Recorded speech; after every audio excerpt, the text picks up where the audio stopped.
Hello students, आप सभी का मेरे YouTube channel spark success academy में स्वागत है। और आज हम लोग क्लास 10th का जियोग्राफी पढ़ेंगे, जिसमें आपका जो चैप्टर चल रहा था उसका नाम है शक्ति यानी ऊर्जा संसाधन।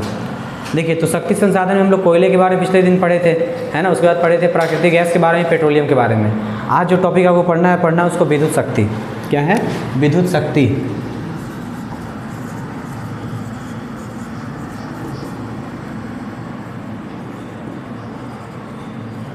देखिए समझिएगा, देखिए विद्युत शक्ति जो है आज ऊर्जा का एक सबसे बड़ा साधन बना हुआ है ना। सबसे बड़ा स्रोत जो है आज विद्युत है ऊर्जा का।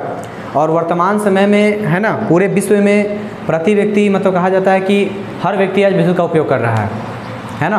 पूरा जीवन विद्युत मतलब हर रोज़मर्रा के जीवन में समझिए विद्युत का बहुत ज़्यादा योगदान होते जा रहा है ना। और कहा जाता है कि देखिए सबसे पहले जो होता है प्रवाहमय, अगर जो प्रवाहमय जल स्रोत से जो विद्युत उत्पादन किया जाता है उसे हम लोग जल विद्युत कहते हैं, है ना। नहीं, पानी से बिजली बनाया जाता है, विद्युत बनाया जाता है। लेकिन विद्युत उत्पादन में कोयला, पेट्रोलियम, प्राकृतिक गैस से प्राप्त ऊष्मा का उपयोग किया जाता है, उसे ताप विद्युत कहते हैं, है ना। जो विद्युत का उत्पादन होता है उसमें कोयला का, पेट्रोलियम का और प्राकृतिक गैस से प्राप्त ऊष्मा का उपयोग किया जाएगा, तो उसे क्या कहेंगे हम? ताप विद्युत। पहला है ना जल विद्युत, यानी प्रवाहमय जल से, है ना, प्रवाहमय जल स्रोत से उत्पन्न बिजली क्या कहेंगे? जल विद्युत कहेंगे। और कोयला, पेट्रोलियम, है ना, विद्युत के उत्पादन में जब कोयला, पेट्रोलियम, ठीक है, और आपका, है ना, मतलब प्राकृतिक गैस से प्राप्त ऊष्मा का उपयोग जब किया जाता है तो लगभग, ठीक है, तो मतलब जब विद्युत के उत्पादन में कोयला, पेट्रोलियम या प्राकृतिक गैस से प्राप्त ऊष्मा का उपयोग किया जाता है तो उसे क्या कहते हैं? ताप विद्युत कहते हैं। पूछे कि ताप विद्युत से आप क्या समझते हैं? तो जब विद्युत के उत्पादन में कोयला, पेट्रोलियम और प्राकृतिक गैस से प्राप्त ऊष्मा का उपयोग किया जाएगा उसे क्या कहेंगे? ताप विद्युत। इसके अतिरिक्त विद्युत का उत्पादन जो होता है आणविक विखंडनों से भी होता है ना, जिसे परमाणु विद्युत कहा जाता है, ठीक है। अब देखिए आपको एक समझना है जल विद्युत के बारे में। देखिए जल विद्युत में आपका जो है जल विद्युत, देखिए जल विद्युत जो कहा जाता है कि देखिए जैसे शुरू से ही मतलब, है ना, हम लोग जल विद्युत का उपयोग करते आ रहे हैं, मतलब, है ना, जल का प्रयोग शक्ति संसाधन के रूप में कर रहे हैं शुरू से ही। प्रारंभ में जल ऊर्जा प्राप्त करने के लिए पवन चक्कियों द्वारा प्राप्त किया जाता था, यानी पहले पवन चक्की से जल से ऊर्जा बनाया जाता था। लेकिन 20वीं सदी में सीमेंट, डायनेमो, पोर्टलैंड, है ना, नदियों पर ऊंचे ऊंचे बांध बना करके, है ना, कई तरह के आविष्कार जो है नदी, मतलब कहने का मतलब है कि जल से विद्युत बनाना आसान बना दिया है ना। चूँकि जानते हैं जल जो है एक अनवीकरणीय संसाधन है ना। सॉरी, जल क्या है? अक्षयशील यानी कि नवीकरणीय संसाधन, जिसे हम पुनः प्राप्त कर सकते हैं, ठीक है। तो जिससे उत्पन्न शक्ति जो होता है प्रदूषण मुक्त बनता है, यानी कि उससे जो मतलब जल से जो ऊर्जा का उत्पादन होता है वो क्या होता है? प्रदूषण मुक्त होता है, ठीक है। तो समझ गए, जैसे पहले के दिनों में पवन चक्की से जल से विद्युत बनाया जाता था, लेकिन आज के दिन में, है, नदियों पर ऊंचे ऊंचे बांध बनाकर डायनेमो के द्वारा, है ना, पोर्टलैंड हो गया, सीमेंट द्वारा, है ना, बहुत सारा चीज़ आ गया जो जल से विद्युत बनाने की प्रक्रिया को आसान कर दिया है। तो जल विद्युत उत्पादन के लिए आपको सबसे पहले चाहिए क्या, है ना, कि सदावाहिनी नदी में, यानी जो नदी हमेशा, मतलब जिस नदी में हमेशा पानी रहता है, जो सदा बहते रहता है, कभी सूखता नहीं है, तो नदी में प्रचुर जल की राशि चाहिए, यानी जल की मात्रा ज़्यादा चाहिए, है ना। नदी मार्ग में ढाल होना चाहिए, है ना, क्योंकि जितना ढाल रहेगा उतना ही वेग ज़्यादा गति, मतलब पानी ज़्यादा गति से गिरेगा, है ना। जल का तीव्र वेग होना चाहिए, है ना, जलप्रपात का होना चाहिए, मैंने कई तरह का भौतिक दशाएँ होना चाहिए, ठीक है। तो इस तरीके जो पर्वतीय और हिमानीकृत क्षेत्रों में पाए जाते हैं, मतलब जो आपका हो गया, है ना, लगभग प्रचुर जल की राशि, नदी मार्ग में ढाल हो गया, या जल का तीव्र वेग हो गया, है ना, या प्राकृतिक जल प्रपात हो गया, ठीक है। तो ये सब जो है अनुकूल भौतिक दशाएं हैं, है ना, जो पर्वतीय और हिमानीकृत क्षेत्र में तो पाए जाते हैं। लेकिन जैसे जहाँ पे सघन औद्योगिक क्षेत्र है, जहाँ पे वाणिज्यिक क्षेत्र है, ठीक है, या जहाँ पे जैसे बाजार है, पर्याप्त पूंजी निवेश है, वहाँ पे सब चीज़ों का भाव देखा जाता है, ठीक है। तो भारत में देखिए सबसे पहले जो कहा जाता है कि भारत में सबसे पहले 1897 में, है ना, भारत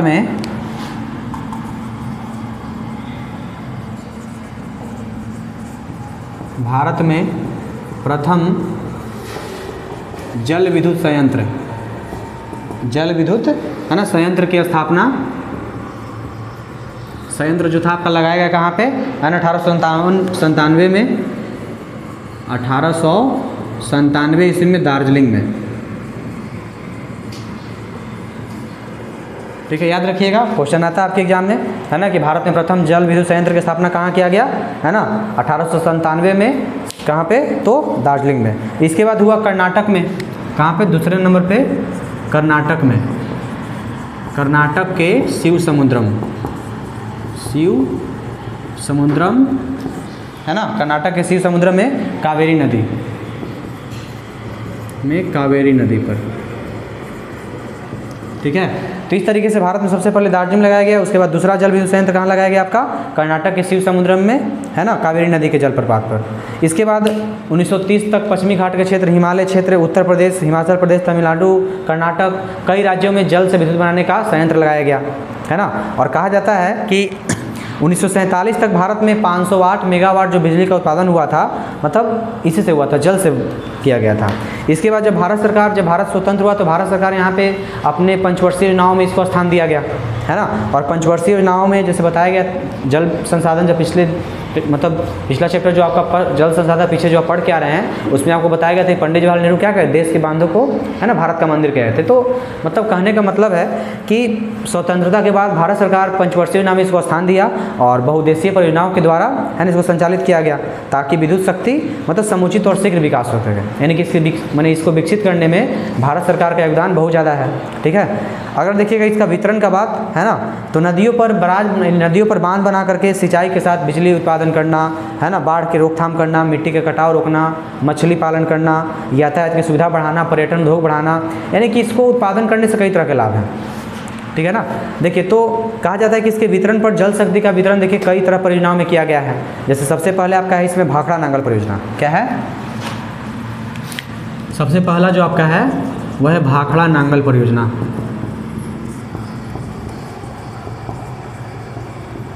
देखिए, तो भाखड़ा नांगल परियोजना जो आपका है ना, वह मतलब यह विश्व का सर्वोच्च बांधों में से एक है ना। और ये जो आपका है यह सतलज नदी पर है। किस नदी पर, सतलज नदी पर यह स्थित है ना। इसका ऊंचाई कितना है, इसका ऊंचाई है 225 मीटर।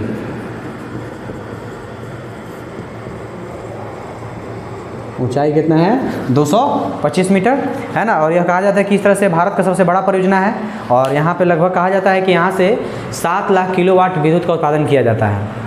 याद रखिएगा, भाखड़ा नांगल परियोजना कहाँ पे स्थित है, सतलज नदी पर, है ना। उसके बाद इसका ऊंचाई 225 मीटर। इस तरीके से भारत की सबसे ऊंची परियोजना है ना। यहाँ से 7 लाख किलोवाट विद्युत का उत्पादन किया जाता है। दूसरा आपका है दामोदर घाटी परियोजना।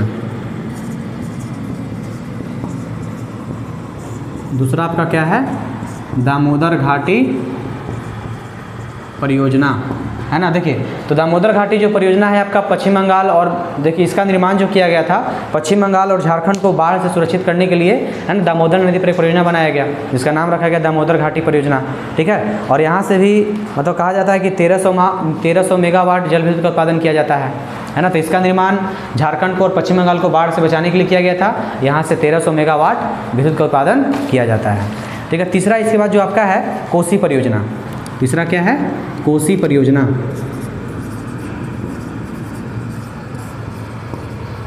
कोसी परियोजना, देखिए तो ये जो परियोजना है नेपाल में हनुमान नगर के पास स्थित है ना। और कहा जाता है कि ये बिहार की अभिशापित नदी है ना। मतलब बिहार का शोक कहा जाता है क्योंकि हर साल इस नदी के कारण बिहार में काफ़ी ज़्यादा जान माल का काफ़ी ज़्यादा क्षति होता है।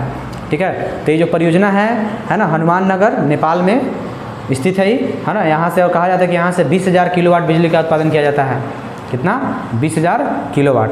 इसके बाद कहा जाता है कि इसकी आधी बिजली नेपाल को और शेष बिहार प्राप्त करता है। यानी कि यहाँ से अगर 20,000 विद्युत का उत्पादन हो रहा है तो आधा से अधिक नेपाल यूज करता है और जो शेष बचता है ना, वो किया जाता है मतलब बिहार के द्वारा। अगला जो आपका है रिहंद परियोजना। चौथा है रिहंद परियोजना। देखिए, रिहंद परियोजना कहता है कि यह उत्तर प्रदेश में स्थित है। उत्तर प्रदेश में सोन नदी की सहायक नदी रिहंद पर। रिहंद परियोजना किस नदी पर है, उत्तर प्रदेश में सोन नदी की सहायक नदी रिहंद पर। सोन की सहायक नदी रिहंद पर स्थित है ना। और ये उत्तर प्रदेश में है ना स्थित है यह। और इसमें देखिए, इसमें कहा जाता है कि यहाँ से लगभग 30 लाख किलोवाट विद्युत का उत्पादन किया जाता है। ठीक है, यह जो परियोजना है सोन नदी की सहायक नदी रिहंद पर स्थित है ना। और यह उत्तर प्रदेश राज्य में पड़ता है। ये आपका कहाँ पे है, लगभग कि यहाँ से कहा जाता है कि यहाँ से मतलब 30 लाख किलोवाट विद्युत का उत्पादन किया जाता है। अगला जो आपका सबसे इम्पोर्टेंट है उसका नाम है हीराकुंड परियोजना। देखिए तो हीराकुंड परियोजना जो है आपका स्थित है ना, महानदी पर उड़ीसा राज्य में। कहाँ पर है ये? महानदी पर उड़ीसा राज्य में। ठीक है, हीराकुंड परियोजना कहाँ पे है? महानदी पर उड़ीसा राज्य में। और इसका जो लंबाई है, यह विश्व का सबसे लंबा बांध है ना। इसका लंबाई जो है ना 4,801 मीटर है ना। इस तरीके से विश्व का सबसे लंबा बांध होता है और यहाँ से 2.7 लाख किलोवाट विद्युत का उत्पादन किया जाता है। यह कहाँ स्थित है? महानदी पर उड़ीसा राज्य में। इसका लंबाई 4,801 मीटर है। ठीक है, और यह विश्व का सबसे लंबा बांध है। अगला आपका है छठा चंबल घाटी परियोजना। चंबल घाटी परियोजना, ठीक है। इसके बाद आपका है 7वां नंबर पे आता है तुंगभद्रा परियोजना।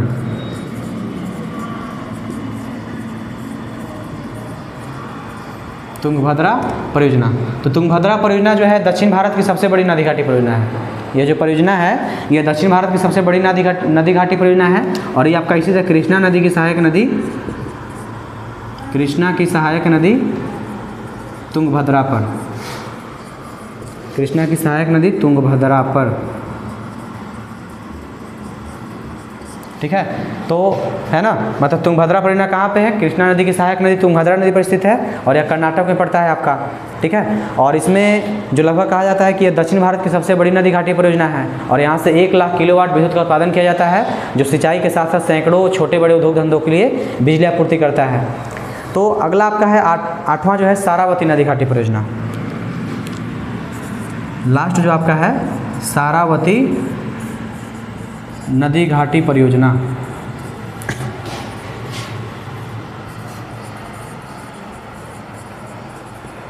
देखिए सारावती नदी घाटी परियोजना जो है आपको कर्नाटक में ही है, सारावती नदी के है ना जोग प्रपात के पास है ना। तो इसका आपको जो हो गया लगभग ये 2160 मीटर लंबा है और 62 मीटर ऊंचा है ना। यहाँ से भी 13 लाख किलोवाट विद्युत का उत्पादन किया जाता है। ठीक है, तो ये भी देखिए सारावती किस नदी पर है? सारावती नदी पर कर्नाटक में जोग प्रपात के पास, और यहाँ से लगभग 13 लाख किलोवाट विद्युत का उत्पादन किया जाता है। तो इस तरीके देखिए इसमें आपको कुछ कुछ परियोजना का नाम याद रखना पड़ेगा है ना। जैसे इसमें आपका हो गया भाखड़ा नांगल परियोजना, याद रखिएगा किस नदी पर है? तो सतलज नदी पर और ऊंचाई 225 मीटर। उसके बाद आप याद रखिएगा रिहंद परियोजना। रिहंद परियोजना कहाँ पे है? तो सोन की सहायक नदी रिहंद पर स्थित है। ठीक है, उसके बाद सबसे जो मेन है हीराकुंड है ना। तो हीराकुंड याद रखिए, हीराकुंड परियोजना कहाँ पे है? महानदी पर उड़ीसा राज्य में और यह विश्व का सबसे लंबा बांध है ना। इसका लंबाई कितना है? 4,801 मीटर। ठीक है, तो इसमें आप इसको 3 याद रखिएगा, और भाखड़ा नांगल, रिहंद है ना, हीराकुंड परियोजना। तो इस तरीके से जो आपका भारत में है ना जल विद्युत उत्पादन का माने जल विद्युत का वितरण किया जाता है ना। अलग परियोजनाओं से अलग मात्रा में जल से विद्युत बनाने का काम किया जा रहा है। और भारत सरकार इसमें स्वतंत्रता से पहले भी सक्रिय थी और भारत सरकार है ना स्वतंत्रता के बाद पंचवर्षीय योजनाओं में भी इसको स्थान दिया। ठीक है, इस कारण से जो मतलब है ना जल विद्युत उत्पादन का जो परंपरा है बहुत ज़्यादा विकसित हुआ है ना।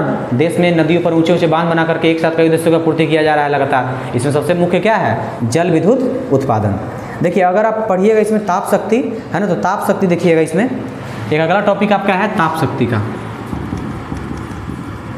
ताप शक्ति देखिए, तो ताप शक्ति जो आपका है ना, ताप शक्ति संयंत्रों में तापीय विद्युत उत्पादन के लिए है ना, जो तापीय विद्युत उत्पादन करने के लिए आपको 3 चीज़ चाहिए है। देखिए मतलब तापीय विद्युत उत्पादन कोयला से, पेट्रोलियम से और प्राकृतिक गैस के उपयोग से होता है। ठीक है, और जानते हैं कि चूंकि कोयला, पेट्रोलियम और प्राकृतिक गैस को क्या कहते हैं? जीवाश्म ईंधन कहते हैं। अर्थात क्या है? यह समाप्य संसाधन है ना। और जल विद्युत की भांति ये भी प्रदूषण नहीं फैलाता है। मतलब ताप शक्ति संयंत्रों में है ना तापीय विद्युत का उत्पादन करने के लिए इसका उपयोग किया जाता है, कोयला का, पेट्रोलियम का और प्राकृतिक गैस का। और कोयला, पेट्रोलियम, प्राकृतिक गैस क्या है? जीवाश्म ईंधन है और ये समाप्य संसाधन है ना। इस तरीके से भी जो है प्रदूषण मुक्त होता है, मतलब प्रदूषण रहित नहीं है ना। तो भारत में 1997 से 98 तक 64,000 मेगावाट ताप विद्युत का उत्पादन हुआ। इसके बाद यहाँ पे लगभग कहा जाता है कि जो 33.6 अरब यूनिट के बराबर होता है। तो यहाँ पे जो NTPC है ना, मतलब राष्ट्रीय ताप विद्युत निगम, इसके द्वारा देश में अधिकतर है ना ताप विद्युत या ताप शक्ति के लिए कार्य किया जा रहा है। ठीक है, एक आपका जो है आपका परमाणु शक्ति। अगला जो आपका है क्या है? परमाणु शक्ति। देखिए परमाणु शक्ति जो जानते हैं है ना कि जब उच्च अनुभार वाले है ना अणुओं मतलब परमाणु को विखंडित करते हैं तो ऊर्जा का भी मतलब उत्सर्जन होता है, ऊर्जा छूट मतलब है ना निकलता है। मतलब जब अधिक अनुभार वाले जब परमाणु का जब विखंडन कराते हैं तो क्या होता है, ऊर्जा का उत्सर्जन होगा। जैसे कि ilmenite, vanadium, antimony, graphite, monazite, uranium, ये सब आणविक खनिज हैं, है ना। और भारत में जो कहा जाता है कि इसका परमाणु खनिज का सबसे बड़ा स्रोत है मोनाजाइट, यूरेनियम, ठीक है। तो मोनाजाइट जो होता है आपको भारत के केरल राज्य में सबसे अधिक मात्रा में पाया जाता है। मोनाजाइट जो है वो भारत के केरल राज्य में सबसे अधिक पाया जाता है। इसके अतिरिक्त तमिलनाडु, आंध्र प्रदेश, है ना, उड़ीसा के तटीय क्षेत्रों में पाया जाता है। लेकिन यूरेनियम जो है परमाणु ऊर्जा का सबसे प्रमुख कच्चा स्रोत है ना। यूरेनियम जो हुआ आपका वह मतलब परमाणु ऊर्जा का सबसे प्रमुख कच्चा स्रोत है।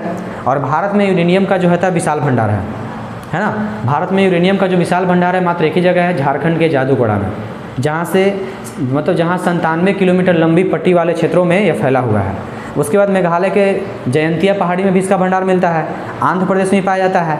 इल्मेनाइट जो होता है आपका केरल में, तमिलनाडु में, आंध्र प्रदेश में, उड़ीसा, महाराष्ट्र में पाया जाता है। तो परमाणु ऊर्जा का जो सबसे बड़ा स्रोत हुआ है कौन कौन, यूरेनियम और मोनाजाइट। तो मोनाजाइट कहाँ पाया जाएगा सबसे अधिक, केरल में, और यूरेनियम झारखंड के जादूगोड़ा में, ठीक है ना। तो ये 2 पॉइंट आप लिख सकते हैं कि भारत में जो मोनाजाइट कहाँ पे है, मोनाजाइट सबसे अधिक केरल में, और जो यूरेनियम आपका हो गया, यूरेनियम ये आपका कहाँ पे रहता है, झारखंड के जादूगोड़ा में,